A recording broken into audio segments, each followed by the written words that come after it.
Good.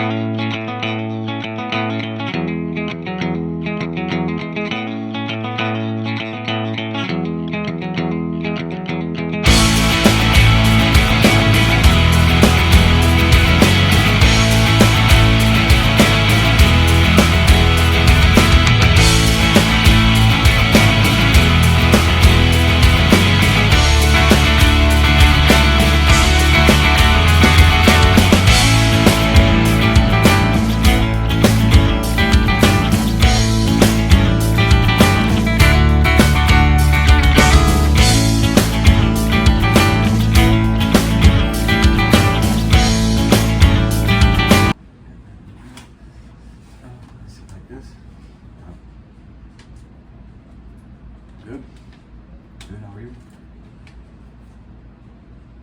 Alright. Well, let's do this. What are you gonna do? I already know what you're gonna ask. I already know.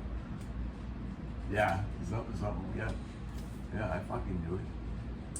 Alright, so my thoughts about the Trump verdict in the fucking hush money case. I mean, was anybody really expecting anything to go in his favor the way that court case was playing out, and the fact that it was all just a bunch of liberals in there shitting on him because he's the primary opponent for fucking Grandpa Joe? Was it really that shocking news? Was it like, oh my God, the Democrats found fucking Trump guilty? Of course they did. Of course they did.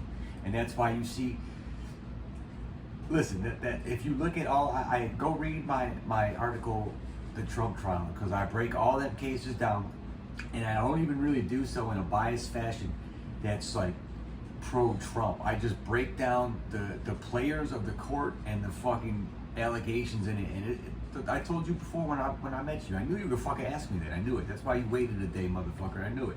So all them court cases are frivolous and bullshit, and every single jurisdiction that is trying to go after the Donald is a heavily liberal controlled district. And that is very saddening to watch our democracy crumble in front of our eyes. And that's what it is. We have a political party, the Democrats, they know that they're so fucked up and nobody wants them in office that they have to literally cheat and then destroy our foundation of, democracy and American values and all that by prosecuting maliciously and again frivolously their opponent, their primary opponent. It is such a, you're witnessing a fucking an enormous historic footprint in our culture right now. And what that is that Joe Biden and the liberals have taken the concepts that we have known in this country, such as free speech and again democratic values and constitutional values, and literally wiped their ass with them and shoved it down fucking people's fucking throats because they know that they're gonna lose. Think about how fucked up that is. Exactly what socialist and fascist nations have done in the past, who are totalitarian in nature. They find whoever is the uproar, the person or the group that's causing the ripples for them, and prosecute them, label them as a fucking criminal, put them in prison. It's fucking crazy. And so to again answer your question, no, I wasn't surprised by that. Of course I fucking knew they were gonna come back and faggot ass New York and tell the Donald that he was guilty and terrible and fuck his campaign up. So now the question is, let's say shit goes completely ill for Donald. Trump gets a fucking number, goes off to prison. Who are the Republicans going to replace him if that happens? A lot of people don't think it will because he don't got no felonies on his record, and it's a non-violent crime, and it's a bunch of bullshit to begin with. The prison isn't going to want to fucking really even take him because all the shit that comes with putting a former president in prison. They got to cater to the Secret Service. They can't put him in general population. It ain't going to happen. I hope it don't. But let's say that happens.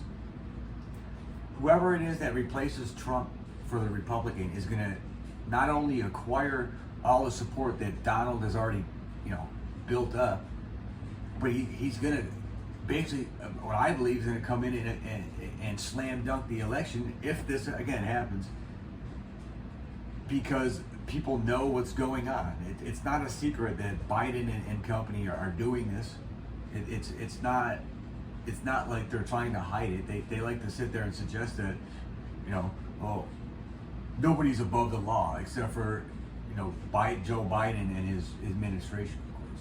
So they make no sense. So what I think is really going to happen, regardless of what happens, again, I hope that Trump doesn't go to prison, and I really do hope he's able to fucking do the presidential election in November and all that. But regardless of what happens, again, let's say he can't, it doesn't happen. Whoever fills his shoes, I think Biden just signed his fate by doing that. I think most people just looked at this political party and this president we have in more disgust than they do now.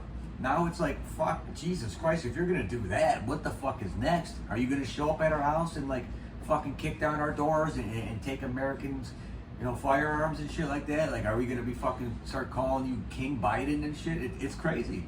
I told you, I think that was the worst thing they could have did, because again, I believe that no matter what happens, if whatever reason Donald Trump can't continue to run to be president, again, hopefully not, because I think it's bullshit what they did to him. I think that's fucking horseshit. That's not American at all to do that.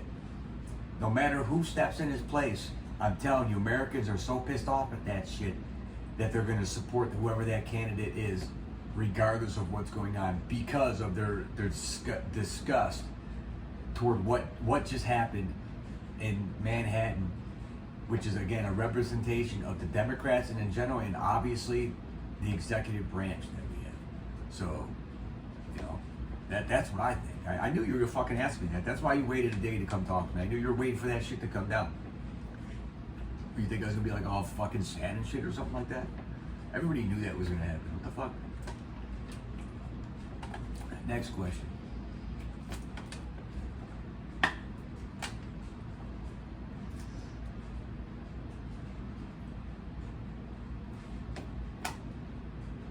So if that were to happen, I think the front runners would obviously be the other people who were gunning to win the primary and for the Republican Party. You would see Ron DeSantis, I think, step back in, Nikki Haley step back in. I don't think the Kennedy dude, the independent dude, stands a chance. I don't even with, let's say, if someone does replace Trump, I don't think he even stands a chance regardless. I don't think people even know who he is, or he doesn't get the media attention like, the two primary parties. So I think it would either be someone like Ron DeSantis, the governor of Florida, or Nikki Haley. And other than that,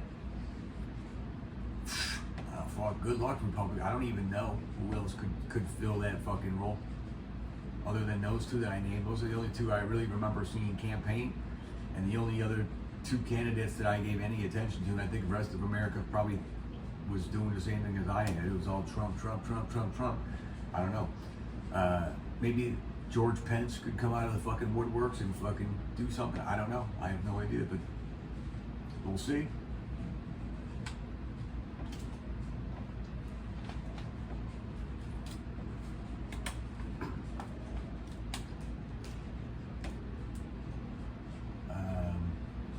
I think the issuing of warrants by the ICC towards Benjamin Netanyahu and whoever the fuck else they did is just a PR fucking stunt. Neither of those nations are gonna like willingly give up one of their leaders to the International Criminal Court, and I really don't see the UN or any arm of the ICC stepping into any of those nations and like forcefully arresting and then detaining a world leader. It would really fuck up that court's image. Again, I think it was all just PR shit, just to fucking maybe stop some violence and make the court look like they're all about peace and love and shit. But I don't think it has anything, and I don't think it's going to go anywhere. So, talk about two countries. I shouldn't even say two groups who are fucking, you know, in a war. That's been going on for as long as the UN has been, you know, around, and even before. And they very rarely do anything like that. Yes, they go after dictators occasionally here and there, and in many cases they're unsuccessful because of what I said. They're a court. They're not like a sovereign country. It's a court. It's like a panel of judges from around the fucking world, basically, who come together and listen to like fucking a so-called prosecutor lay out a story, and then they issue orders on it. They don't really have as much authority as many people think. They can totally come get you if they have the fucking resources to do, but I don't think Israel would be down, and I don't think anybody who's associated with the Hamas group would just like, you know, let that happen. I don't think it will. I don't really know what else to fucking say on it. It's kind of a weird question.